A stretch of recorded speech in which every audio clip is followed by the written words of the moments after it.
Olá, seja muito bem-vindo ao canal 7 de Teologia, aqui é o pastor Sérgio Lenz. E antes de tudo, não esqueça, vai aí embaixo, dá o like, deixa aquele like esperto, faça o seu comentário, aliás, compartilhe com alguém e não esqueça de dar uma olhadinha se você ainda está inscrito. Isso é importante para nós, tá bom?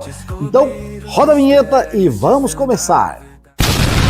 Nessa jornada rumo à evolução, 7 de teologia, nosso coração em devoção, em devoção.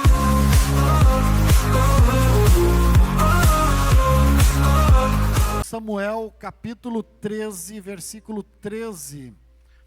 Primeiro livro de Samuel, capítulo 13, versículo 13. Enquanto você localiza, quero aqui expressar a minha gratidão a Deus pela oportunidade de retornar a esta casa. Está com meu amigo pastor André, junto com a irmã Glede e na sua família. Também rever muitos amigos aqui, o Jairinho, seus pais, e também o Nato e a Dani, que estão de vida nova, né? Vida nova, maravilha, Deus abençoe tantos outros amigos que estão entre nós aqui para juntos adorarmos o nosso Deus. Primeiro livro de Samuel, capítulo 13, versículo 13 diz: Então disse Samuel a Saul: procedeste neciamente em não guardar o mandamento que o Senhor teu Deus te ordenou, pois teria agora o Senhor confirmado o teu reino sobre Israel para sempre. Já agora não subsistirá o teu reino. O Senhor buscou para si um homem que lhe agrada e já lhe ordenou que seja príncipe sobre o seu povo, porquanto não guardaste o que o Senhor te ordenou. Pai, uma vez mais nós nos quedamos ante a tua presença para aqui pedir que o teu Espírito Santo tenha liberdade em cada um dos nossos corações para ministrar a tua vontade e para falar aquilo que te apraz. Assim nos colocamos diante de ti em reverência, diante da tua palavra. Em nome de Jesus, ministra sobre nós, é o que nós te pedimos, e todos dizemos amém. Assente por bondade.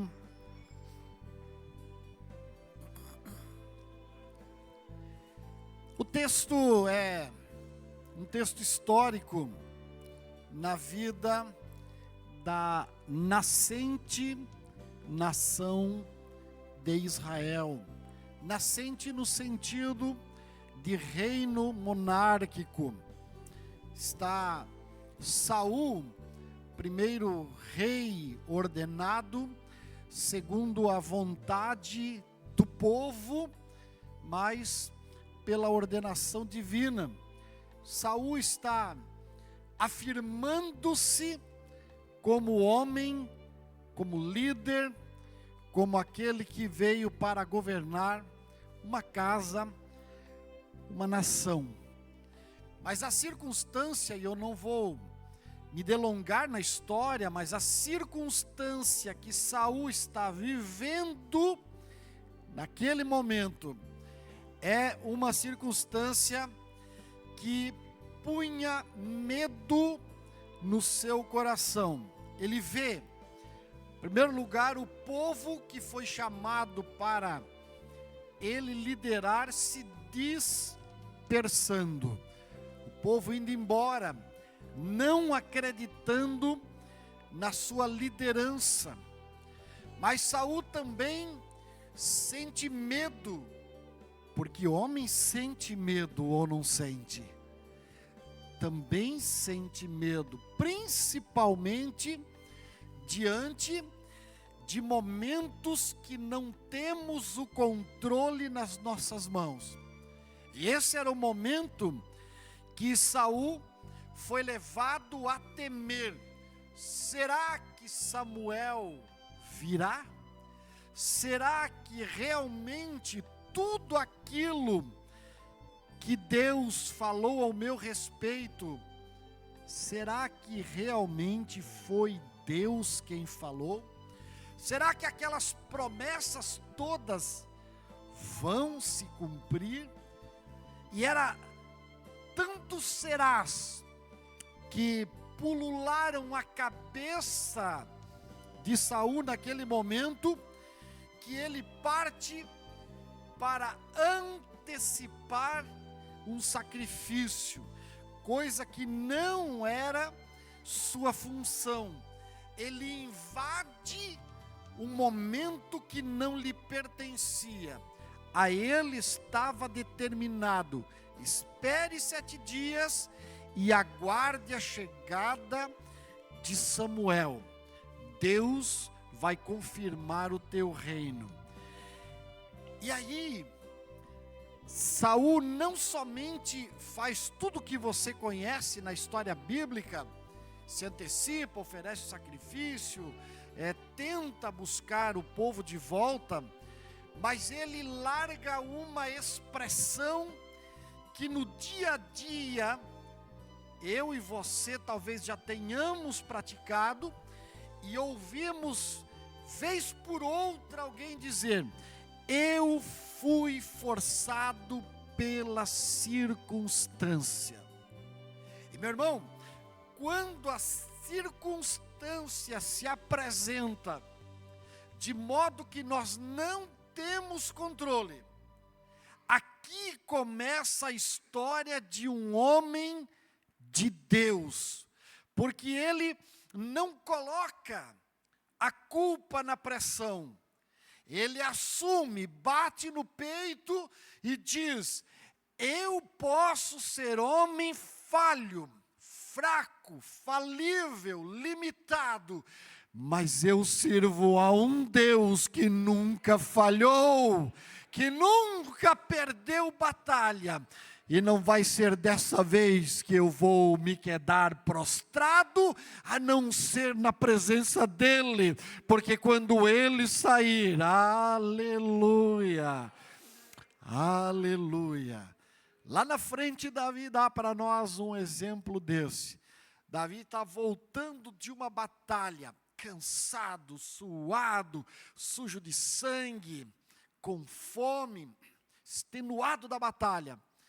E quando ele arreia do cavalo, nas portas de Jerusalém, vem um mensageiro e diz: os filisteus se reagruparam no Vale dos Refaíns e estão lá para guerrear de novo. Era uma quebra de protocolo, porque as guerras só aconteciam uma vez por ano, num período específico. Por quê? Por causa que lá tem lugar que neva, tem lugar que chove muito, e aí você ia atolar, tem um tempo que é muito seco, não tem água, não tem comida pelo caminho, os exércitos morreram de fome, então tem uma janela de tempo muito específica para a batalha. Os filisteus tinham perdido, tinham que voltar no ano que vem. O que faz agora? É o momento que um homem é chamado para a pressão, para dar respostas.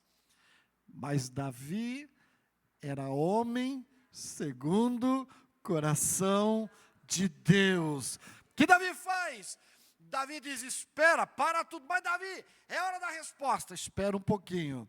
Eu vou subir à casa do Senhor. Aleluia. Davi volta, dando uma chacoalhadinha no manto, e diz: partiu o Vale dos Refaíns. Chego lá, estão os exércitos alocados, se preparando, talvez para um almoço, para uma janta, sem saber que Davi está lá. Os homens de Davi dizendo: bora Davi, pegar a surpresa. Os homens dizem mais: vamos Davi, nós viemos aqui para batalhar. Só um pouquinho, nós vamos esperar o Senhor. E os seus soldados pressionando. Homem sofre pressão todo dia. Todo dia. Aliás, às vezes ele nem abriu os olhos, ele acorda na madrugada já com pressão. Como vou resolver isto? Mas o homem de Deus, ele tem a solução. Quando a copa das amoreiras balançar, é o Senhor dos exércitos que saiu a pelejar por nós, aí nós iremos.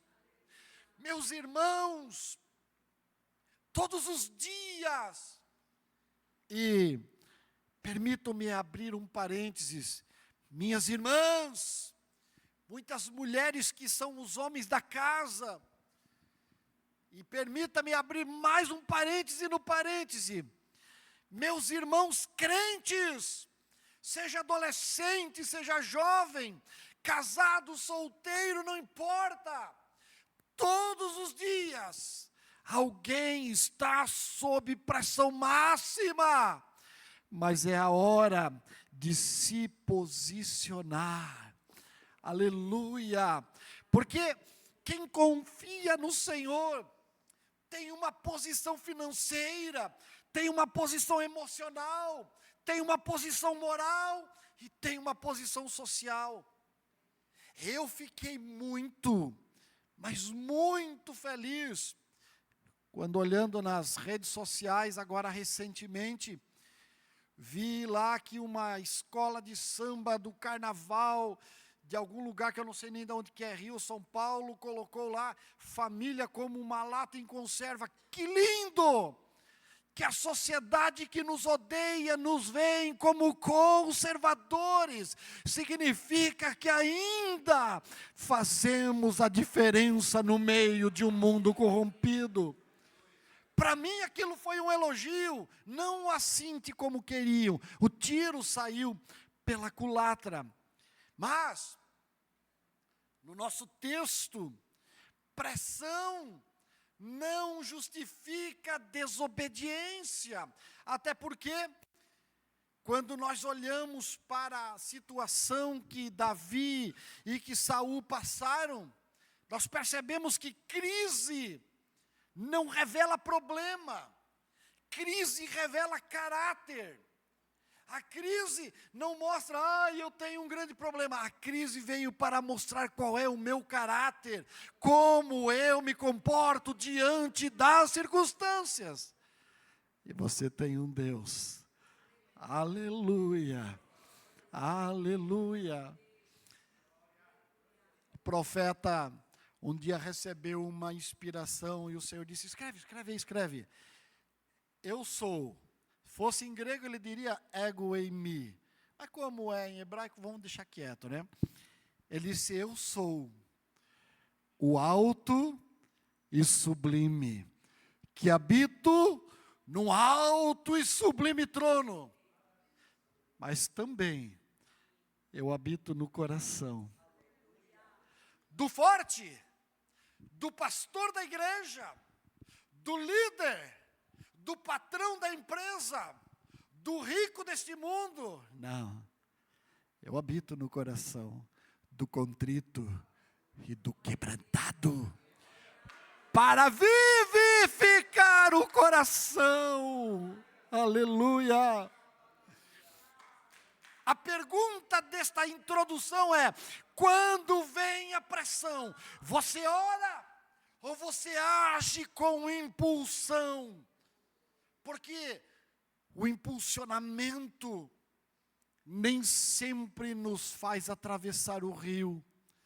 Algumas vezes caímos dentro do rio e pode ter crocodilo e piranha nele, né? Bom, o texto é sui generis, um homem segundo o coração de Deus, ele é formado no secreto. Olha, quando nós olhamos primeiro livro de Samuel, capítulo 16, nós observamos que Deus não escolhe pela aparência. E bem, me antecedeu aqui o líder, né? Nem todo mundo é bonito como a gente gostaria que fosse, né?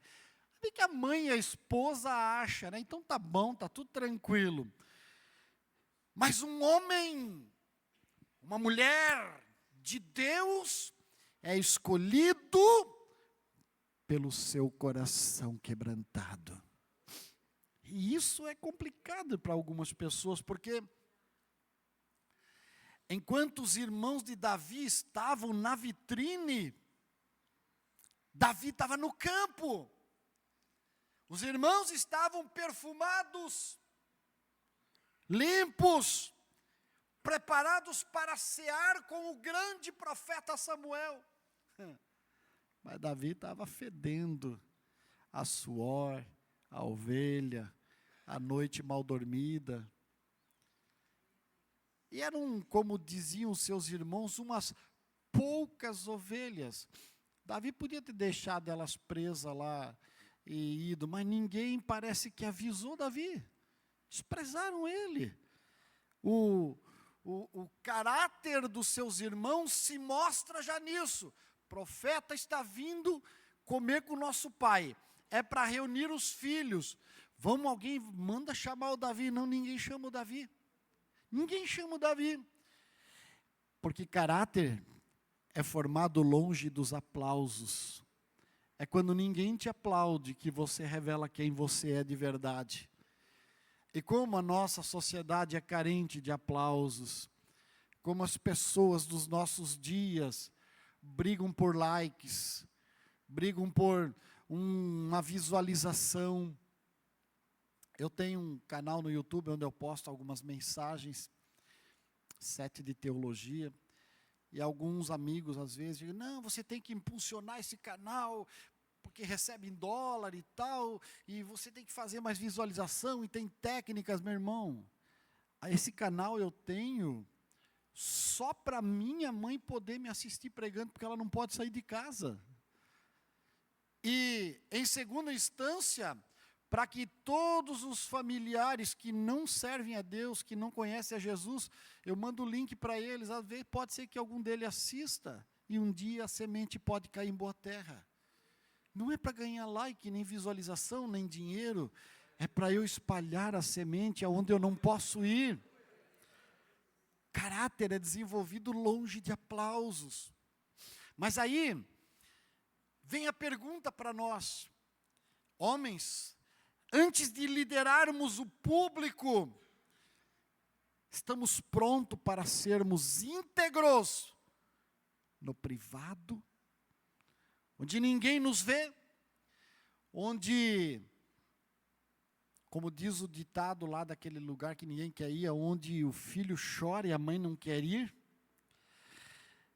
porque Deus, Ele vê o que ninguém vê, meu irmão, vida devocional, fidelidade conjugal, integridade financeira, estas coisas as pessoas não vê, mas Deus está vendo. Lá no íntimo, quando eu estou fazendo o fechamento das minhas contas, Deus está vendo. E deixa eu dizer com tristeza para você, há 11 anos atrás eu fui assaltado e levaram o meu carro e o ladrão me deixou com 44 parcelas no carnezinho para pagar, não tinha seguro. E alguns amigos disseram para mim, só não pagar. A empresa da financeira que vai atrás, vai buscar o carro. O carro estava alienado, eles que busquem, não é problema teu, só não pagar. Mas acontece que eu fui, como homem, assinar um documento dizendo, eu estou me comprometendo a pagar esta dívida. Não importa se é meu carro, minha casa, minha família, quem é que vai ficar alienado, eu como homem preciso pagar, eu tenho que pagar. E foi mais do que um que disse, não, você não precisa pagar, porque eles não vão poder fazer nada, depois de 5 anos caduca. Eu sou homem, eu preciso pagar o que eu contratei. E sabe que o nosso Deus é tão maravilhoso, que daí acabei fazendo uma segunda dívida, porque o obreiro sem carro, dizia pastor Valmor Batista, é um aleijado, não pode ir para lugar nenhum. E aí eu tinha 2 parcelas de carro para pagar, com esse nosso grande salário, né, André? E disse ainda para a esposa, 2016 vai ser o ano do rato. Ela disse, como assim? Porque nós vamos fazer igual o rato, vamos comer migalha, porque não vai dar para comprar tudo que a gente gosta. Foi o ano que nós mais engordamos, no ano seguinte ela teve que fazer a bariátrica, irmão. Foi o ano que nós mais jantamos fora, comemos em restaurante, ganhamos convite, eu terminava cultos, ia para casa, quando eu ia, eu sempre tenho o costume de botar a mão nos bolsos, eu botava a mão nos bolsos, meus paletós tinha dinheiro, as pessoas me abraçavam e botavam dinheiro no meu bolso. Eu paguei aquele outro carro, 36 parcelas, em 15 meses. Quitei ele à vista e consegui pagar o outro também, sem fazer esforço. Por quê? Porque um homem que se coloca diante de Deus e entrega na mão do Senhor a sua circunstância, por mais difícil, ele tem do Senhor o socorro bem presente. Aleluia! A força de um homem... Vocês estão fazendo crossfit aí, né? Estão fazendo negócio aí. Caminhada. Tudo gente de idade, não dá para fazer coisa forte, né? A força de um homem não está na sua musculatura, que é... Pessoal da saúde, me ajuda aí. Quanto é acima das mulheres a musculatura de um homem? Quantos por cento? Tem alguém da saúde aí? É coisa de 20 ou 30% mais forte que as mulheres. Não. Força do homem não está na musculatura, não, meu irmão. A força de um homem de Deus começa no seu altar pessoal. Não precisa ser aquele lugar que todo mundo vê. Às vezes é bom que a esposa veja que a gente ora, né? Às vezes é bom que os filhos vejam que nós oramos, mas não precisa. Precisa. Vai no teu lugar secreto, no teu horário secreto, e se coloca diante do Senhor. Por quê? Aleluia, um homem segundo o coração de Deus, ele assume responsabilidades. Quando nós olhamos para Gênesis, lá no capítulo 3, do versículo 9, quando o Senhor chama Adão e diz, onde estás?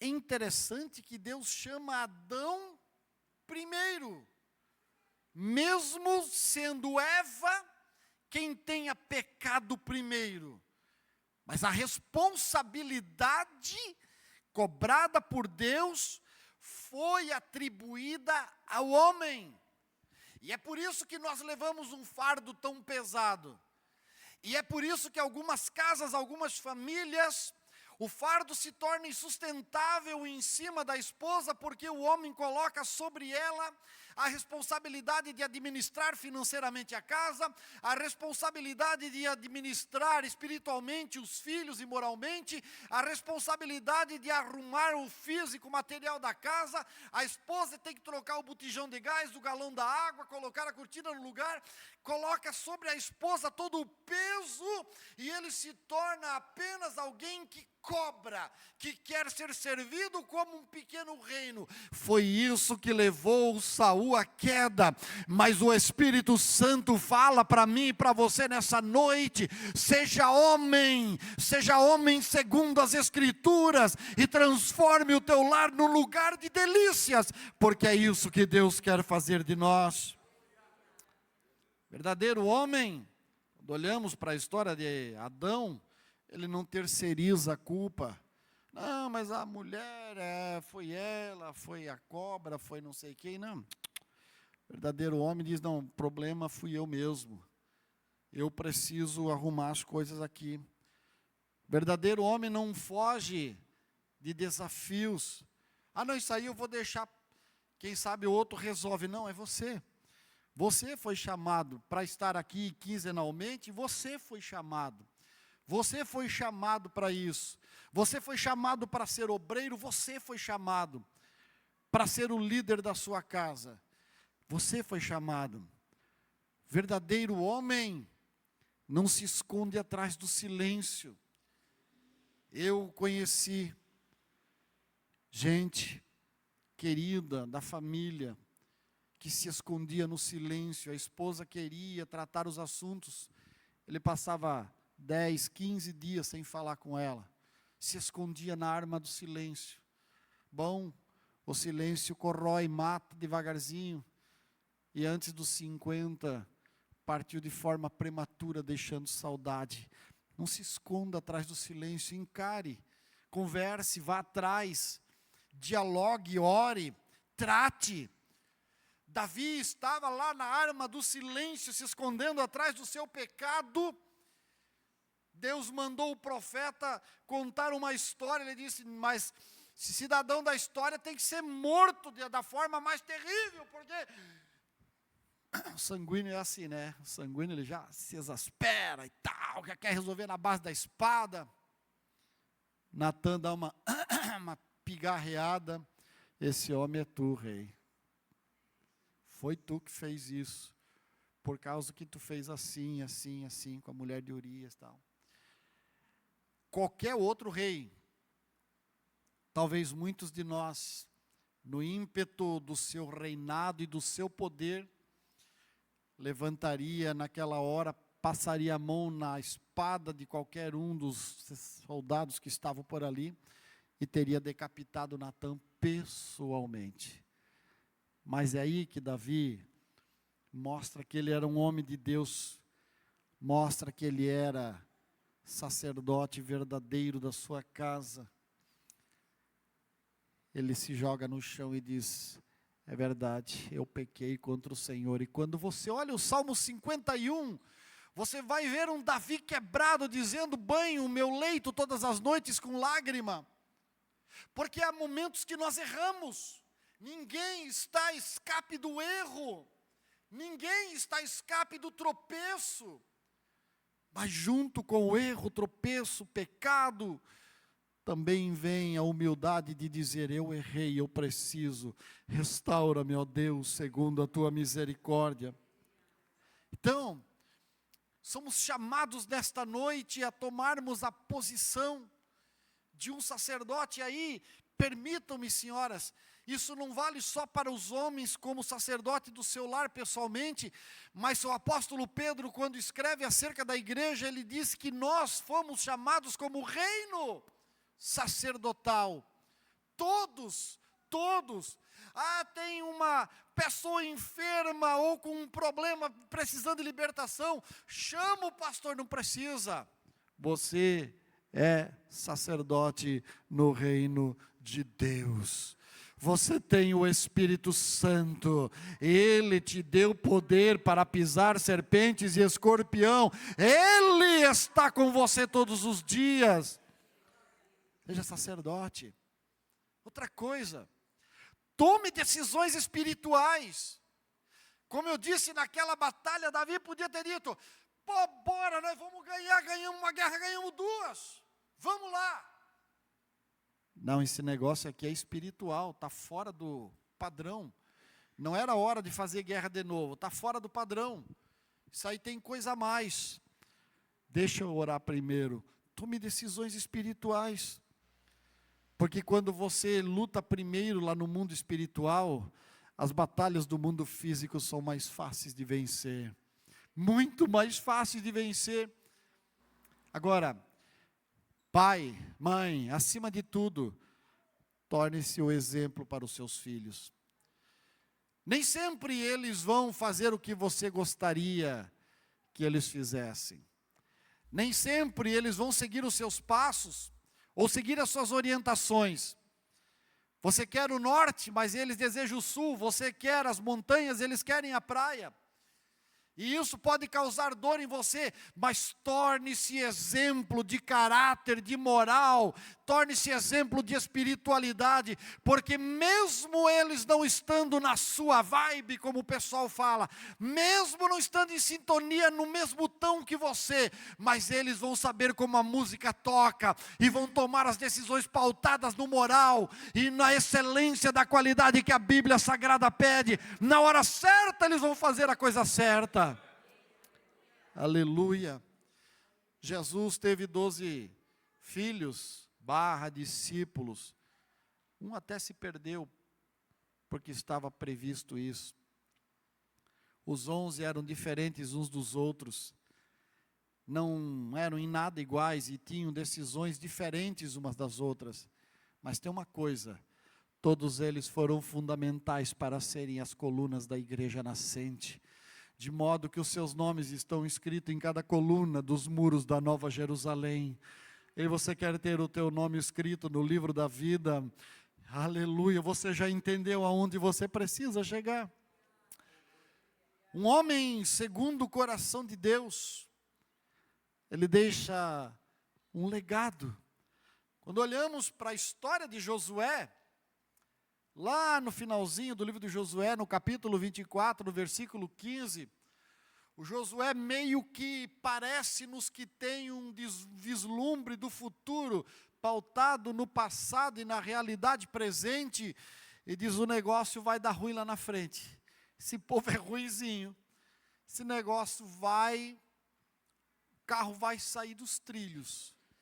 Mas deixa eu dizer uma coisa para vocês que estão comigo hoje, ele disse: vocês escolham se vocês querem servir os deuses dos amorreus, dos geteus, dos heveus, dos fariseus, ou até daqueles da além do Jordão, onde nós ultrapassamos e deixamos para trás.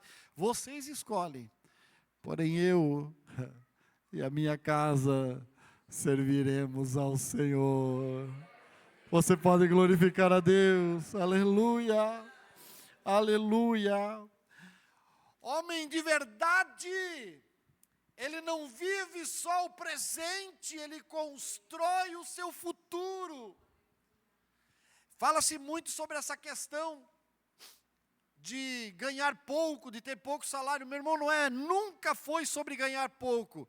Não é sobre quanto ganha, é sobre quanto gasta.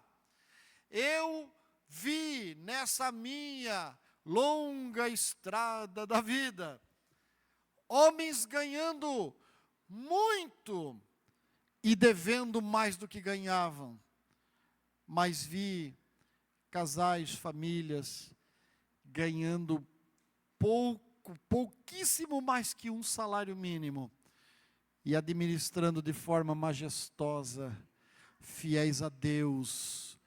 Verdade que não há a abundância que gostaríamos que tivesse, não dá para entrar no site da Shopee todo dia, mas olha, havia Deus naquela casa, havia a presença do Eterno, e é tudo que nós precisamos. Construir futuro. O Davi, que deixa o legado, não foi seguido por seus filhos, não. Salomão já deu problema, Roboão piorou, e dali para frente era uma alternância entre bons e maus reis. Mas tem uma coisa: a linhagem de Davi deságua lá em Cristo, e Cristo foi perfeito. E é isso que nós queremos, chegar à perfeição. Aquele que começou em vós a boa obra, a aperfeiçoará até o dia de Cristo Jesus. E aí ficam para nós algumas perguntas confrontadoras que precisam ser respondidas hoje aqui. Se os meus filhos repetirem as minhas atitudes, eu vou ter orgulho do que a sociedade vai receber? Se os seus filhos copiarem você, você verá com orgulho eles mostrando o seu pertença à sociedade vigente? Sua família vai herdar bens ou fé? Porque é bacana, eu estava ontem viajando com a minha esposa, conversando: nós temos que orientar a filha, né? Porque se nós dois morremos, nós dois estamos sempre juntos no mesmo carro. Se o carro, quem sabe, estamos na estrada, ninguém sabe. Como é que a filha vai fazer? De que jeito que ela vai gerir aí as coisas? Como é que ela e o filho vão dividir o negócio? Temos que deixar orientado essas coisas. Mas uma coisa eu tenho certeza: tem uma casinha ali, tem um carrinho que não está pago, tem um segurinho, mas uma coisa eu tenho certeza: o maior legado para os meus filhos terá sido eu ter dado o exemplo de ser um homem que confiou em Deus. Aleluia! Eu estava dizendo hoje, um sobrinho de Joinville, hoje eu estava conversando com ele agora à tarde, e ele estava dizendo: Deus, como Deus cuida da gente, né? Eu disse: eu vou lembrar a você, março de 2020, quando fechou as igrejas, e na semana seguinte, já o nosso chefe já cortou um percentual grande do nosso salário, e para piorar, o meu filho se acidentou naquela semana, ficou no hospital com a minha esposa, ela cuidando dele, e a minha nora veio lá para casa, e a minha nora cozinhou tudo que tinha na casa por um mês, ela cozinhou uma semana, acabou a comida tudo. Raspei as moedas, tudo que eu tinha, e chegou porque eu sempre É um hábito que eu tenho já há mais de 20 anos, eu me acostumei assim. Eu compro ao longo do mês, tudo no crédito, e pago tudo de uma vez no mês seguinte com o salário. E depois faço isso, sempre deixo uma sobrinha para guardar alguma coisa, mas faço assim. E aí, quando recebi o salário, faltava, 2020, faltava R$500 para pagar a conta. Eu disse, eu não tenho de onde tirar. E bem naquele 10 de abril foi aberto para nós servirmos a ceia. Fiquei num púlpitozinho, máscara, os irmãos entravam, as famílias se separavam por horários distintos, chegava à frente, eu ministrava uma palavra, 2 minutos, fazia a leitura da ceia, eles pegavam o pão, se serviam e iam embora. E algumas famílias daquela passavam por mim, vinham até o púlpito, levantavam minha Bíblia, botavam envelope, passavam por mim e botavam uma coisa no meu bolso. E aí quando terminei tudo, cheguei em casa, somei, tinha R$700, 500 para pagar as contas e 200 para o pãozinho do mês. Que legal. No outro mês, mesma coisa, porque ainda estava na mesma situação, R$700, 500 para pagar a conta, 200 para sobrar para o pãozinho. No terceiro mês eu lancei o livro, Questão de Santidade, fui até Forquilinha, preguei lá, mesmo ainda sendo pandemia, mas o pastor Davi abriu e nós pudemos ir. Vendi alguns livros e tal. Consegui equilibrar as minhas contas, cortei Netflix, cortei um monte de coisa, consegui equilibrar as contas, não sobrou, mas não faltou, deu para pagar certinho, os irmãos vieram, tomaram a ceia, foram embora e ninguém deu 10 centavos porque não precisava.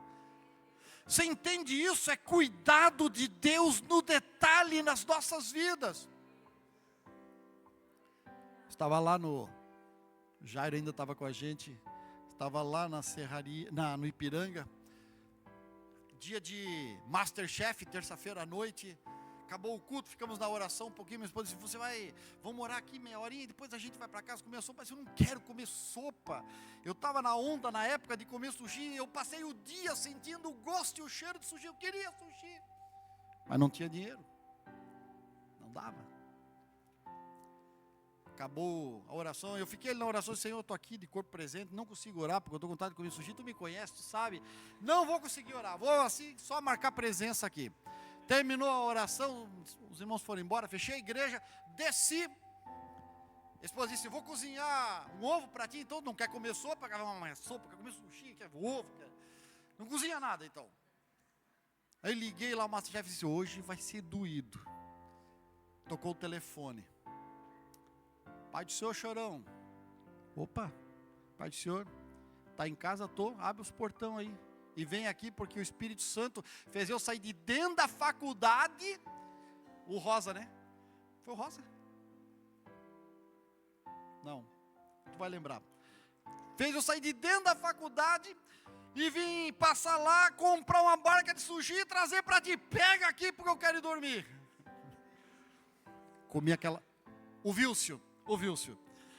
Comi aquela barca sozinho, todinha. Passei mal, mas estou vivo. Por que eu estou dizendo isso para você? Porque um homem que confia no Deus que serve, tem a provisão desse Deus da sua casa. Aleluia. Aleluia.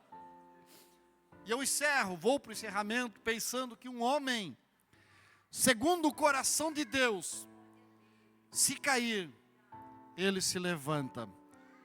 Quando nós lemos, e eu não vou ter tempo de ler o Salmo 51, mas você já leu, pode ler de novo em casa, você vai depreender dali que Davi errou, mas se arrependeu.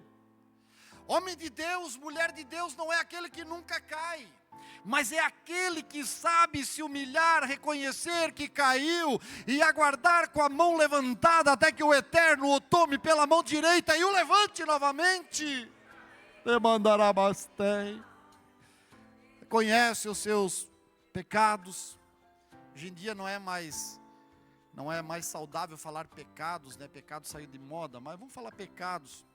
Pede perdão, restaura o seu altar. Meu irmão, este mundo que cambaleia como um bêbado, este mundo que está a um fio de tornar a sua e a minha vida muito complicada pelos últimos acontecimentos. Este mundo que vai complicar a sua vida, viu? Você que trabalha e traz sustento para dentro de casa, porque todo esse acontecimento lá que está acontecendo agora vai subir gasolina, vai subir alimento, vai complicar a nossa vida. Esse mundo precisa de homens fortes. Aleluia! Esse mundo precisa de homens posicionados diante de Deus. Este mundo precisa de homens presentes, dizendo: eis-me aqui, o muro está rachado, põe-me na brecha deste muro, Senhor. Aleluia. Não são homens perfeitos, não. São homens às vezes até quebrados, mas são homens responsáveis, comprometidos com Deus. E aí, é bem possível que nessa noite, aqui entre nós, tenham adentrado a este santuário homens cansados, homens sobrecarregados, homens que erraram, tomaram decisões erradas, homens que perderam o foco no meio do caminho. Tem momento que você não sabe para que lado vai as coisas. Tem momento que você diz: agora já não sei mais. Pode ser que seja o caso de você ter se afastado da presença daquele que está em todos os lugares. Mas Deus ainda procura homens. Deus ainda procura, porque Ele rejeitou Saul, mas levantou Davi. Não uma questão de perfeição, não. Ele não termina quando você cai, pelo contrário. A vida só termina quando você desiste. Mas Deus não desistiu de você e de mim. Não, não, não. Hoje Ele pergunta para mim e para você: eu posso confiar em você? Você está disposto a entregar a sua casa nas minhas mãos? Eu posso usar a sua vida para impactar essa geração? Ele está perguntando.